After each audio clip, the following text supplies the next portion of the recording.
Parfois, dans les trajectoires de vie des personnes avec un trouble du spectre autistique, il y a des ruptures itératives. Et quand on a affaire à ce genre de ruptures répétées, on peut facilement imaginer que ça majore la crise, les tensions ou les spirales d'exclusion. On en vient parfois à ce que même le dispositif spécialisé en autisme soit s'use ou soit se démobilise. Et c'est cet ensemble qui désigne les situations complexes en autisme. Les UMI, les unités mobiles interdépartementales, sont des petites équipes franciliennes, sanitaires, dédiées à l'accompagnement de ces situations complexes en autisme.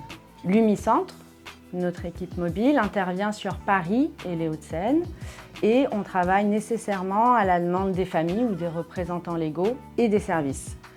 À ce moment-là, on va intervenir à domicile, en institution ou dans les instances. Pour présenter brièvement nos missions, nous, quand on accompagne une situation, l'idée c'est d'aller identifier les éléments de complexité dans le parcours de vie de la personne.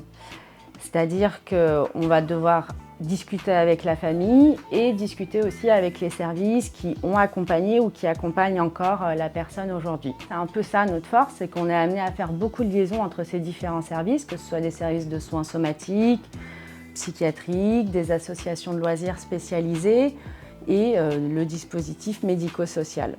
On peut aussi être amené à aller rechercher des ressources complémentaires et dérogatoires en allant discuter avec les instances. Quand l'accès aux soins n'est absolument plus possible en ambulatoire, à ce moment-là, les UMI orientent vers l'USIDATU, qui est une unité spéciale d'hospitalisation à la Pitié-Salpêtrière.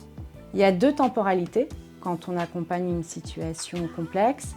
C'est qu'on va à la fois traiter la crise et l'aigu, et en parallèle, on va travailler le projet de réinsertion durable de la personne.